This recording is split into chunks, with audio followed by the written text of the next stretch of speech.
Good morning, our boys and girls. It's January 7th. The funeral and the drive-in and all that is all taken care of. It's all behind us now. Time to get back to real life.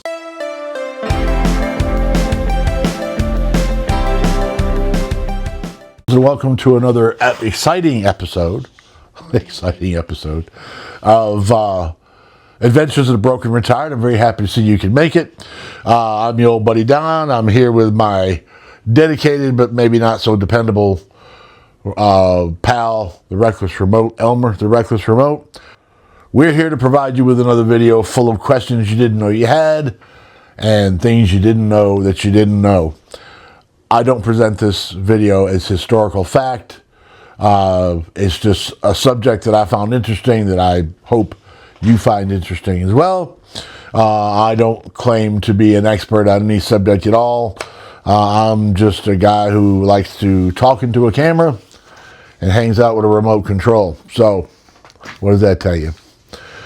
Today's video is going to be about the quest for power, man's quest for power. Now, when I say the quest for power, I'm not talking about power like being a king or being a supreme ruler or anything like that. What I'm talking about is I'm talking about the kind of power that enhances a human's abilities, right? The kind of power that helps a human do things that otherwise he wouldn't be able to do. Kind of power that makes up for humans' weaknesses. The kind of power that enhances a human's ability. And if we look at where this story begins, I think what we'll find out is that the story begins with a fellow by the name of Mr. Joe Caveman. Because it was a long time ago. Man has been on this quest for power since there's been man. Joe Caveman has one priority in life. And that priority is to stay alive. He has his body, and he has his hands and his feet and his eyes and his brain to work with to help reach that goal, and he's going to have to use them all to be able to figure out how to stay alive. His physical capabilities are limited to that of your average human. He can't attack like a tiger attacks. He can't, give you a venomous bite like a snake will do. His option, in the beginning, his option was to kill his prey with his bare hands. But to be able to do that, he's got to be able to live through getting close enough to his prey to be able to do it. So to survive, he's going to need all those things he's got, and he's going to have to use his brain as well, because what he needs is more power. Now, I'm going to imagine that his first quest, his first endeavor into acquiring more power was probably figuring out a good defense, because you're not going to live long enough to get hungry if you don't survive interaction with those things that are out to make you their lunch. His first act of more power may very well have been to just pick up a big stick and carry it with him wherever he went.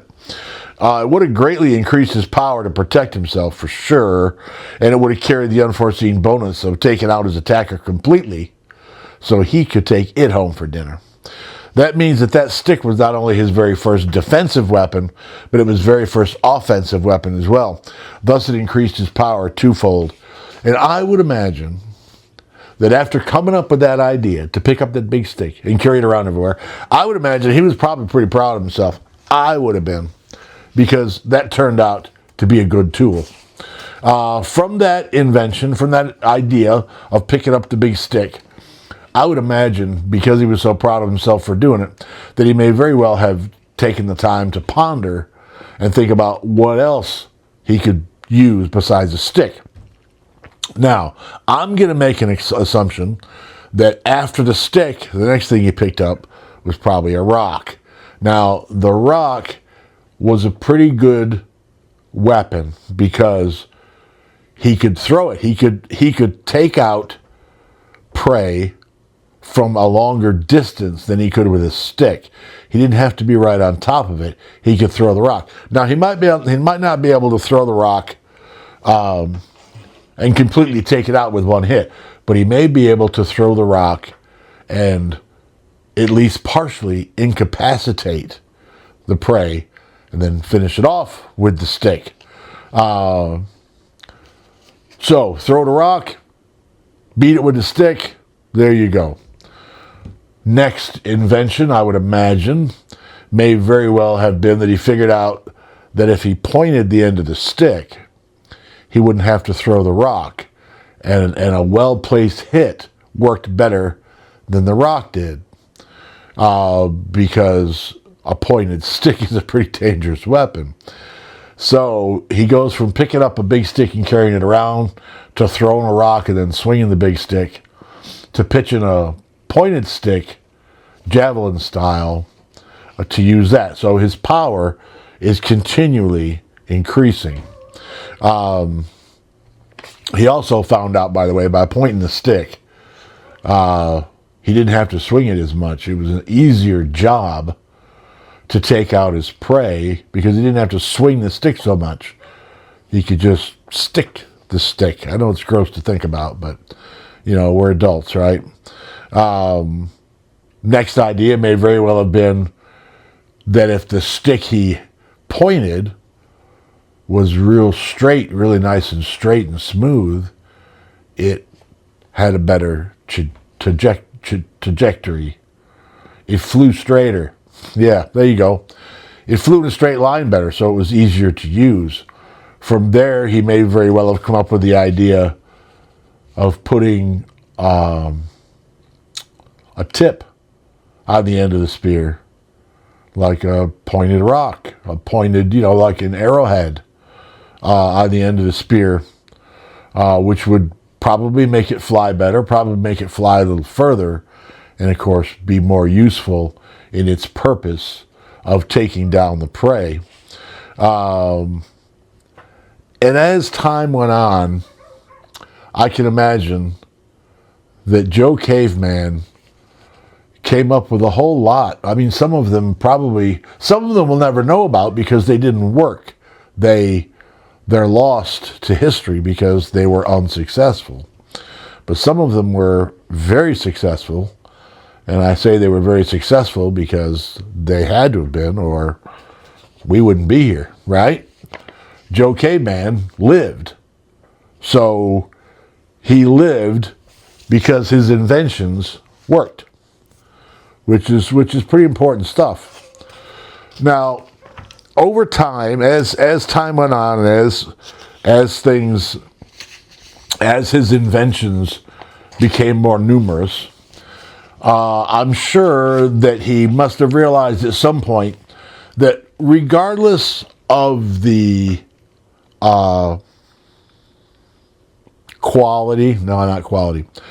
regardless of how useful each invention was, and regardless of how each invention increased his power, at some point he must have realized that all of his inventions had one huge flaw. And that flaw would be that every single one of his inventions was limited to how hard, fast, quickly he could wield it. They were all limited by his own strength. To be able to get more power, he was going to have to come up with something that gave his weapons, gave his tools more power. Thus was invented this thing called the atlatl. Now, I've actually seen atlatls. We went up to a state park in North Louisiana one day. I don't remember the name of it now. But it was one of the places where atlatls were in use. And they had some, of course they were modern. They weren't the originals. But they had some, and they showed us how well it worked. And pretty basically what it is, well, I'll just show it to you. How's that? I'll just put a picture of it, and then I'll show you. What the atlatl did, first of all, they were very easy to make, which means that they were everywhere because it didn't take a whole lot of skill to make them, and they were easy to make. So they became plentiful. And it was actually it was a very simple multiplying device, basically, is what it is. And what it does is it multiplies the leverage that you have on throwing. When you throw something, the thing that you throw with an atlatl is called a dart. Of course, the darts were kind of just like big arrows with big points on the end.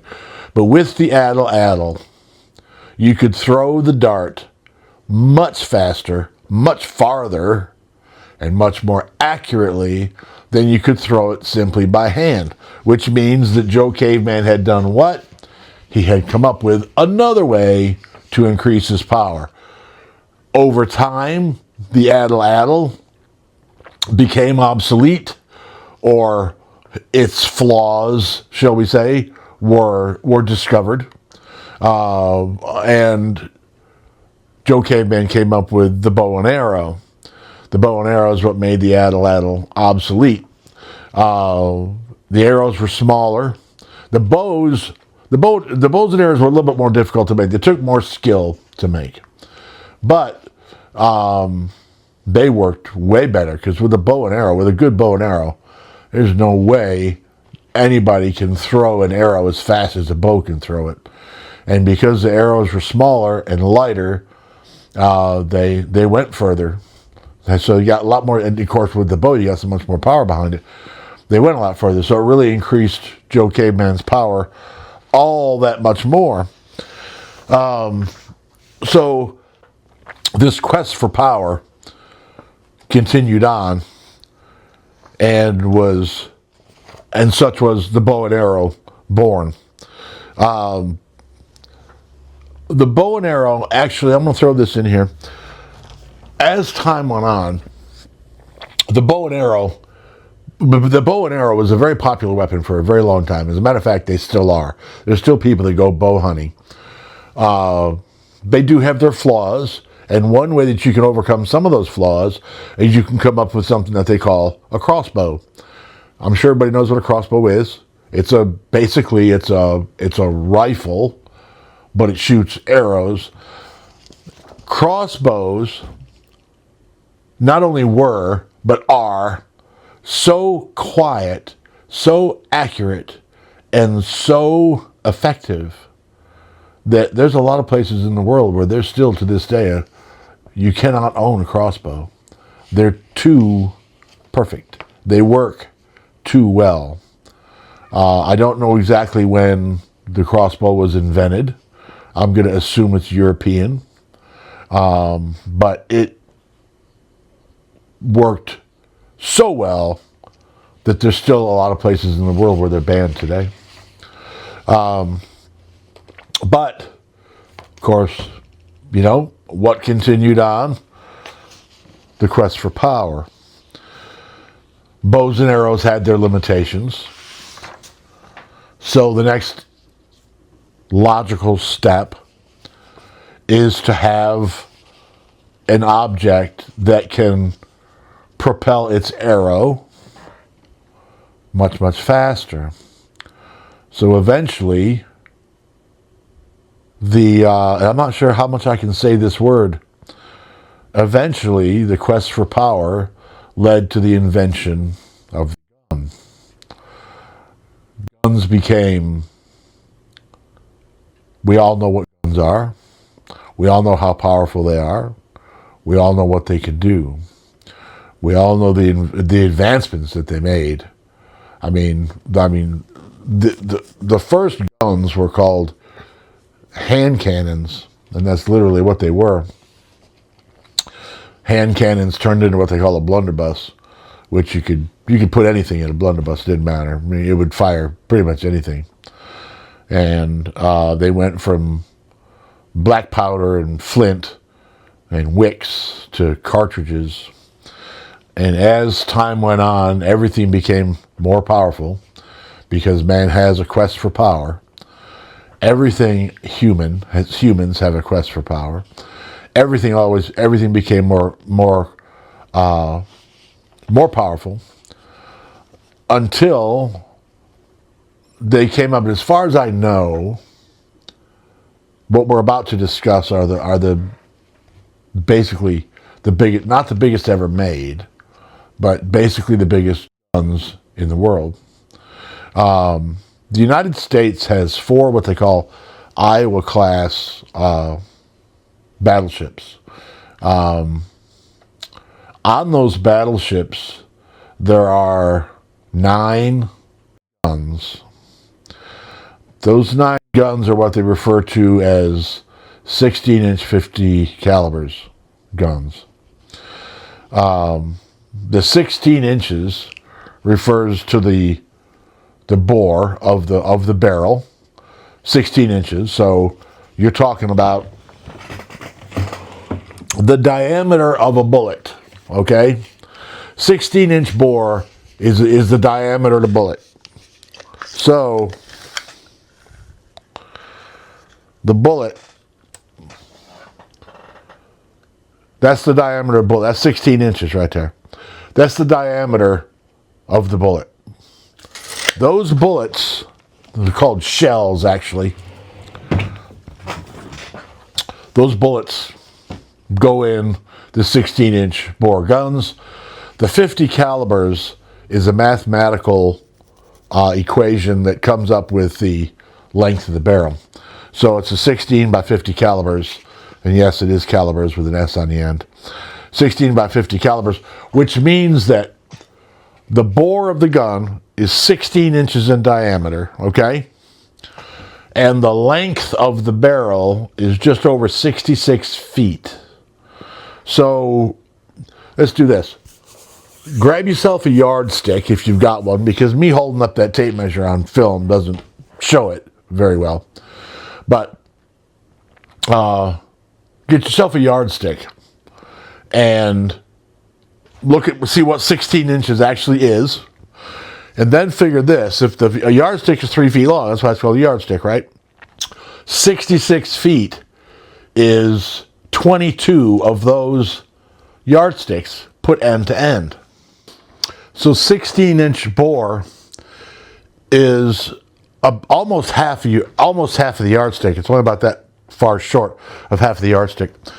And the length of the barrel is 22 of those yardsticks laid down on the ground, end to end. The shells that go in, the 16-inch shells that go in those 66-plus foot barrels, those shells weigh anywhere between 1,900 and 2,400 pounds each.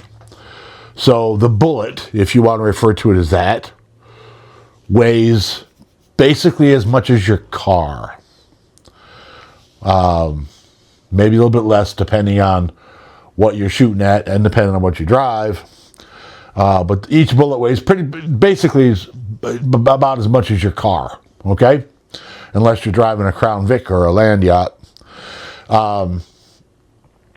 Those shells can be accurately fired a distance of 24 miles. So if you want to deliver a 2,400-pound package to somebody's front porch, shall we say Amazon style, you can blow it 24 miles. It takes about 90 seconds to cover 24 miles. So the shell is moving pretty fast. There's 9 barrels. It takes about 30, each barrel is manned independently.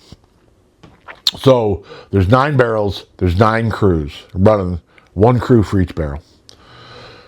It takes about 30 seconds to reload, aim, and fire each barrel. Now that means, and I've got it written down here, that means that they can deliver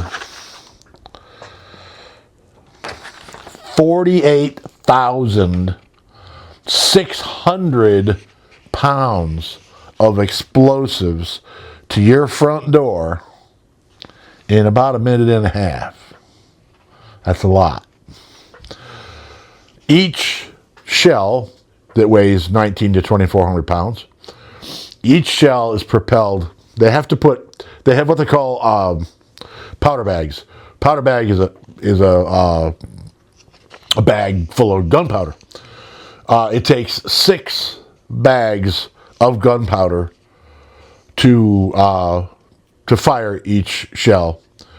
Each bag weighs 110 pounds.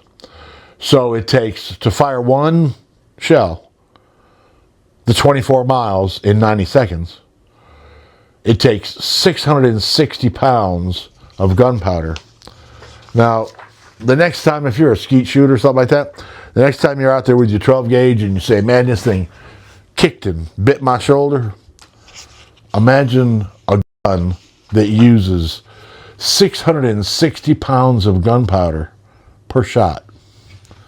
It really, and I don't know how it's coming across on the camera.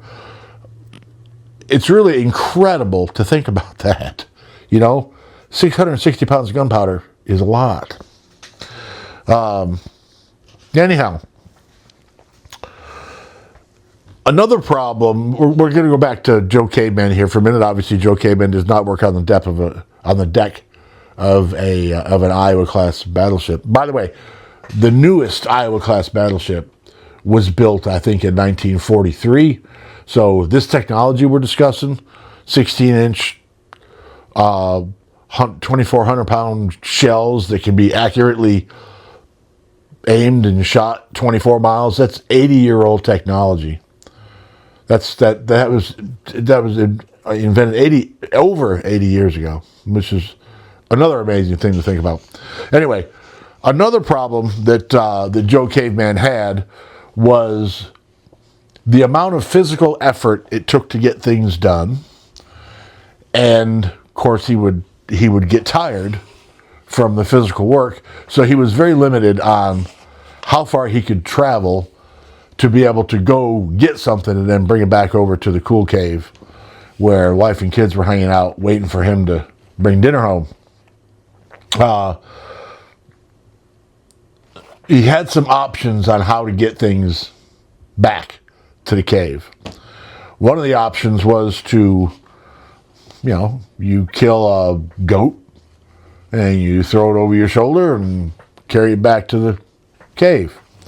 However, I'd like you to take something into consideration. Any animal that you're going to take home for dinner is going to be pretty nasty. First of all, there's no flea medicine, there's no disease control, there's no nothing like that. No nothing. There's no aspirin. There's nothing. And you're going to pick this thing up and we'll say it weighs 150 pounds, and you're going to throw it over your shoulder and you're going to pack it back to the cave. And it is nasty, and it is smelly, and it is dirty, and it is injured, which means it's probably losing its bodily fluids, which is another gross thing to think about. But, like I said, we're adults. And when you get back to the cave, it's not like, oh, here, honey, put this on the stove, I'm going to jump in the shower. That didn't happen. So transporting them back to the cave was a pretty nasty job. Now, I'm going to imagine, and of course, toting it and walking, because there's no roads, there's no boots, there's no shoes, you're barefoot, walking through whatever environment you're in. So I'm going to imagine that another one of the first inventions that Joe Caveman came up with was a way to transport things back to the house. So if he gets himself a goat, he can throw it over his shoulder, or maybe what he did was he put together a skid. A couple long, small logs. You grab one end and you just drag it, and you put the package down at the far end of it, and you just drag it. Made it a lot easier, made it a lot cleaner, made it a lot more user-friendly. Still pretty hard to do. So, what did Joe Caveman do? He came up with another way to give himself more power. This time, it was not a weapon. This time it was a very simple invention that changed the world forever. He developed the axle and the wheel. Now, the reason that I include the axle in with the invention of the wheel is because wheels don't turn unless they're on an axle. That was a huge increase in Joe Caveman's power. That increased his ability to go further and think bigger tremendously. Because if you're dragging 150 pounds of catch on a skid, or if you're doing it on something that's got wheels on it, the wheels make it a lot easier. The next invention, well, I'm not going to say the next invention. I'm going to say, because really, the next one is not an invention, it's a discovery. And I have no idea when it took place. But again, Joe Caveman needed more power, because dragging this thing around, even with wheels, dragging this thing around was a huge pain, because you had to take it home loaded, right? But you also had to bring it with you where you went. So on the way out on the hunting trip, you were carrying you were bringing this device empty. Not as hard to deal with, still a pain in the butt to have to bring it. So somewhere along the lines, Joe Caveman figured out something very, very important. I don't know when it happened or how it happened. I've never seen any information on this at all, ever. I don't know if any information on this even exists. I'm not even sure. But I'll tell you this. At some point in time, Joe Caveman was hanging around his cave or sitting on a rock or doing whatever Joe Caveman did, when an animal, and of course it would have to be the kind of animal that's not carnivorous, it would have to be a friendly, mild, meek animal. When a friendly animal came close enough to him, and he got an idea, and that idea was to reach his hand out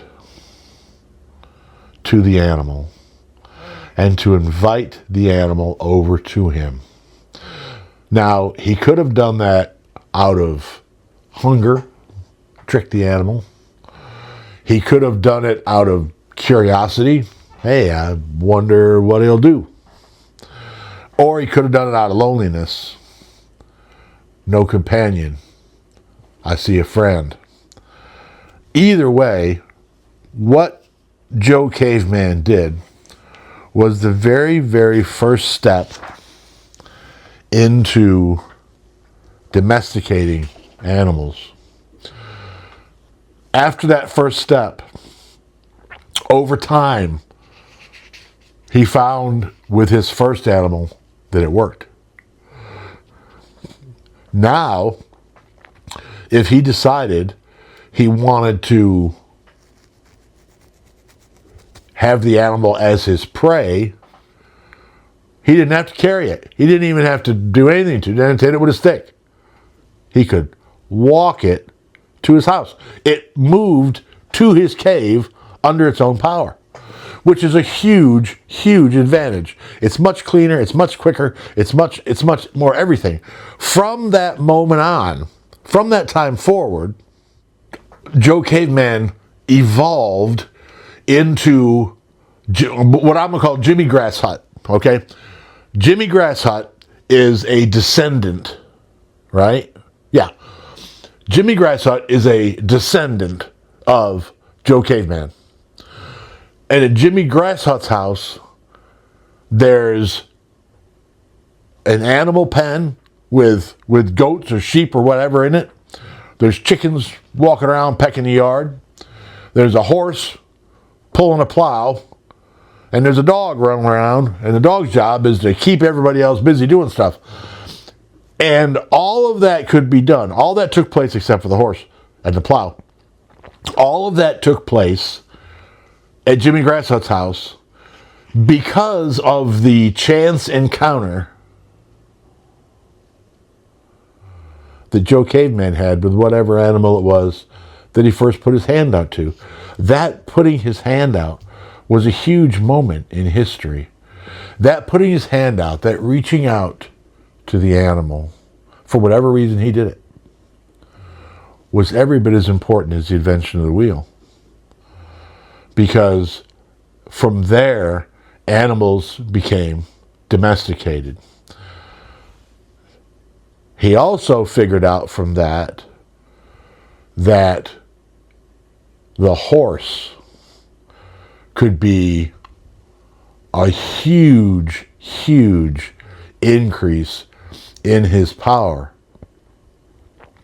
The horse had a lot of very, very useful things. One of them is the companionship that the horse can provide. I've never owned a horse. I understand from watching videos and from knowing people who have that they can be a very good companion animal. I understand that in the Old West, a horse became a cowboy's best friend. Back in the Old West, I'm sure you already know this, so I'm going to bring it up. Horses were so important. Horses were so important that if you stole one, they hung you for it. It was capital punishment for stealing a horse. That's a big deal. All right? They were also very, very big business for a long time. They still are to this day for different reasons. But horses still are to this day a huge business. Back in the day, when horses first got domesticated by Jimmy Grasshut or by Joe Caveman, whichever one actually did it, because we don't know, there's a third party here, and that third party is another descendant. There was Joe Caveman, there was his descendant Jimmy Grasshut. Now we're going to talk about another descendant of both of them. And that descendant would be a guy by the name of Richie Ranch Hand. Richie Ranch Hand owned a bunch of ranches out west, hypothetically. And his business was horses. And horses were big business because everyone had horses. Everyone used horses. People had multiple horses. Horses were everywhere. You saw there was another video that I did recently about being at the train station and horses being everywhere. I don't remember the name of it off the top of my head. But horses were huge. And horses were huge business up until about 100 years ago. So literally for thousands of years, horses have been big business, big business. They were everywhere. They did everything. And hopefully people took good care of them because they were valued property. The world's full of nasty people. I'm sure there's some that didn't. But I think for the most part, people probably took pretty good care of them because they were so important and so useful. They were an important thing. Cows is another big domesticated animal. Cows are a little bit different as far as for their usefulness to actually work, but their ability to provide food for humans is really, if you want to consider it by the pound, is probably the most important ever, because not only are you getting hamburgers and ribeyes, you're getting a lot of milk. You know, dairy cows, a lot of milk. Milk's good for you. So the domestication of animals increased the power, humans' power, tremendously. Because you could take a horse, plow the field, hook it up to the wagon, go to town, bring stuff back, unhook the wagon, jump on the horse's back, go out to the back 40, fix the fence, then come back, put the horse up, and the next day do the same thing. Horses were invaluable. The relationship that formed between humans and the horse, and humans and a lot of other animals, but humans and the horse, to me, is the biggest one. Very, very, very, very important. Very, very important mark in time. Very important acquisition of power for the human's quest for power, because you can't beat the power of horse other than until the combustion engine came around, or the internal combustion engine came around. You can't beat the power of a horse. Well, steam engines can beat the power of a horse, but steam engines stayed on rails, which was another thing that we talked about in a previous video. The quest for power, humans' quest for power, has never stopped. It's never slowed down. It's still going on today. Humans' quest for power still takes place every day. We went from Joe Caveman picking up a stick to Jimmy Grass Hut making a friend to Richie Rancher providing the world with the animals. Now we're going to talk about our fourth character in this story. That fourth character is Frankie Future. We know where Joe Caveman, Jimmy Grass Hut, and Richie Ranch Hand, we know where they brought us because we're living it. And, you know, something I got to add in here. People say, oh, we live in interesting times. If you think about this story, think about the way this is going, think about the progression through time of everything that humans have done. Every single human that's ever lived has lived in interesting times, because there have been groundbreaking improvements from the beginning of time, picking up that stick, all the way till now. And the improvements are still taking place. And I'm going to tell you the biggest quest for power, the biggest quest for power that humankind is on now is artificial intelligence. Artificial intelligence is supposed to give humans a lot more power. It's supposed to be able to answer every question. It's supposed to be able to solve every issue, quantum computing along with artificial intelligence. It's supposed to give humans almost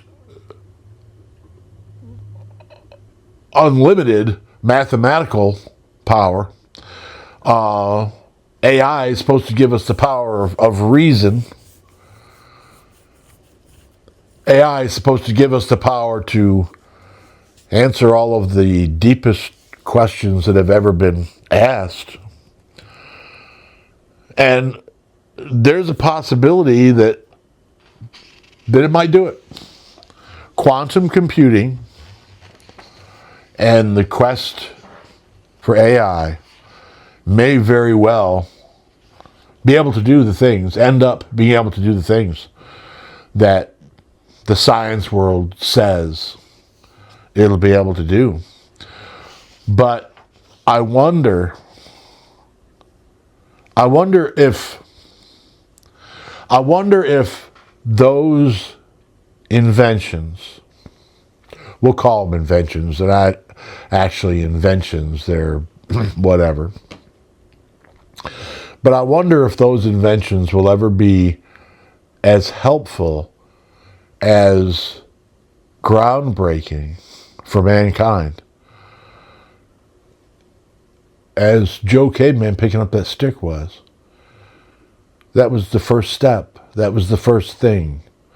So I wonder if it'll be as important. I wonder if it'll do mankind the amount of good that Joe Caveman picking up that stick did, or that Jimmy Grasshut making friends with the animal did. Will it help mankind the way Richie Ranchan did?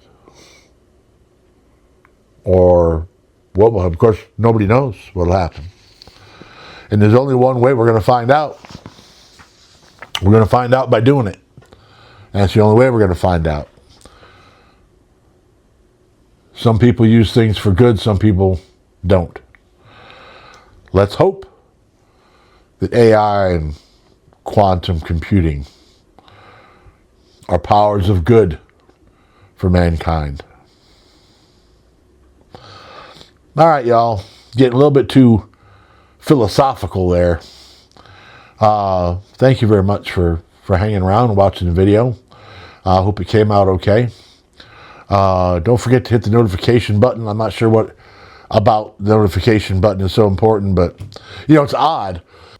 It's odd because I posted a video, a sad announcement. It was just a little 2 or 3 minute video, and it got over 34,000 views, which is fantastic. I was shocked. I didn't put it on there for views. I put it on there to let my viewers know what was up and that sooner or later I'd be back. The very next video that I posted was the funeral trip to New York. And it went from 34,000 views for the sad announcement to 100 and some on the funeral trip. And I have a hard time understanding what made that so different. But I guess it doesn't really make any difference. I guess if I had artificial intelligence or quantum computing, I'd have an answer to that. Anyway, thank you so much, boys and girls. Appreciate you. Elmer and I are out of here.